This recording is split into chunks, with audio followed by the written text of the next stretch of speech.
Howdy Vikings, let's talk about safety. First, I want you to do your warm-up/attendance assignment that's in the red attendance folder. Tell me, what do you think happened to this eye? And I want you to write your answer in complete sentences. I'll wait while you go and do that. All right, welcome back. So here we have a cornea that's damaged by chemical splash without goggles. So somebody wasn't wearing their goggles, and this is what happens.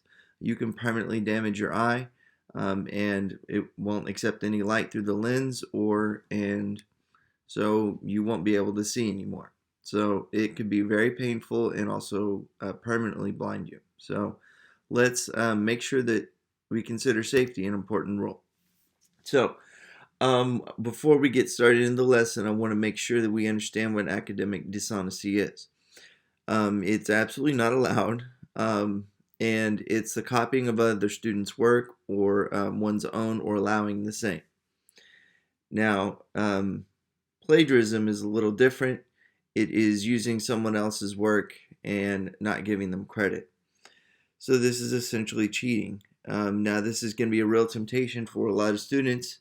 We're trying to take steps to try to equalize everything with online students and face-to-face students, but this is the world we live in right now. So if I find out about it, I'm serious about this. The penalty will be the loss of credit for the work in question. Could even be a test. I will be talking to your parents or your guardians, and I will take the necessary precautions so this doesn't happen again, okay? So I just want to be serious about that. Now, just a couple of reminders. Please sign your syllabus, your safety contract, and post your replies to the safety discussion in that first day of school folder. Some of y'all have not done it. So let's talk about our emergency procedures. Now, if there's an if we all get to come back to school face to face, even online students need to know this. If there's a fire, please know that there's at least 2 exits to my room. There's more than that, but there are 2 exits. Please, you stay with the class and walk calmly. And then if there's severe weather, listen to the instructions. And if there's an active threat, then we will follow the run, hide, fight procedure. You should have been taught that, but I'll review with my face-to-face students. Now, so that goes along with general school safety, but this is more lab safety. You need to know the location and the proper use of safety equipment. That's the eye wash, safety shower, fire extinguisher, first aid kit, goggle cabinet, fire blanket, emergency gas shutoff, and the vent hood. Okay? So here's a map layout of my room. Some of you have never been in my room, so it'll be a little difficult. You'll have to refer back to this, but here's my desk, and here's student desk. This is where the students come in, and this is the exit door, right? Notice that there are 2 exits, okay?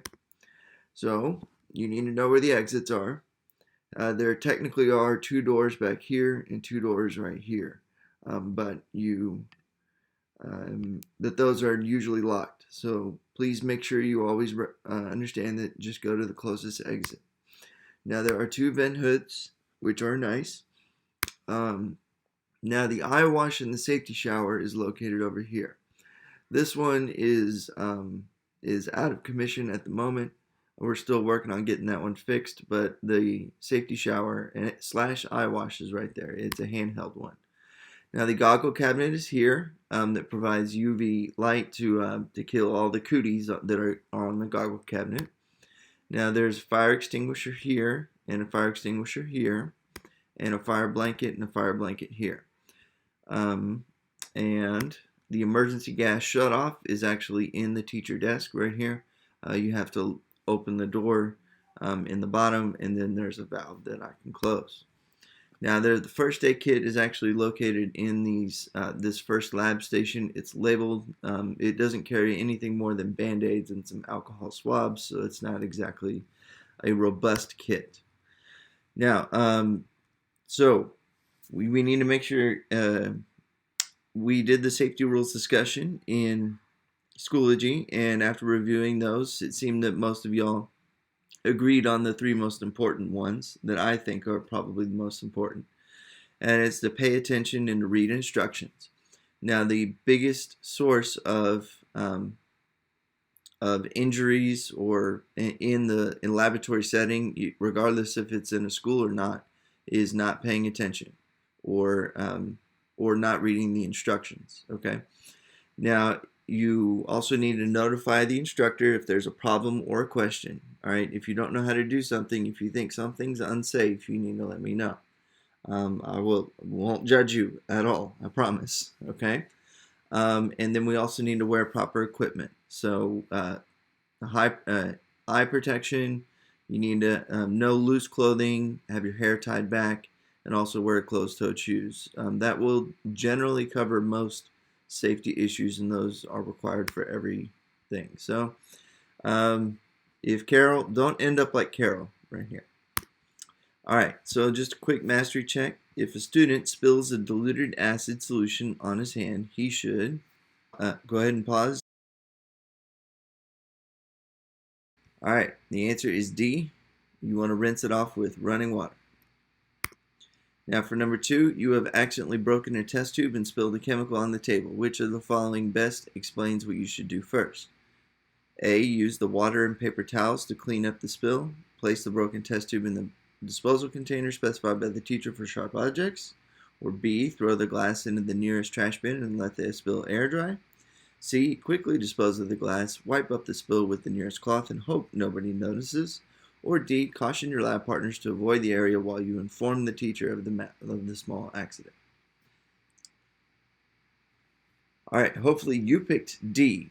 Now, what I will do is A, okay?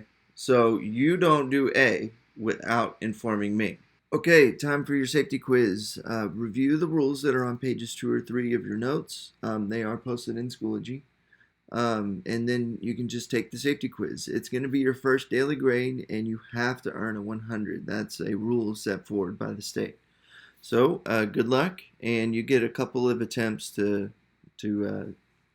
that quiz. So don't worry too much about it.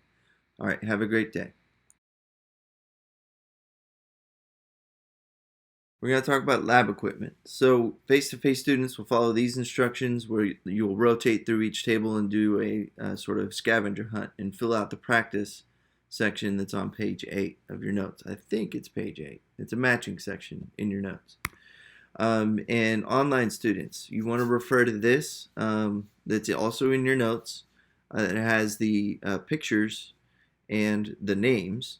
And you also want to try to fill out that matching section.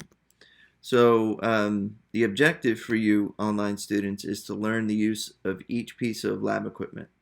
So you want to refer to pages 8 and 9 of your notes and then use the lab equipment practice in the Unit 1 folder to learn how each piece of equipment is used.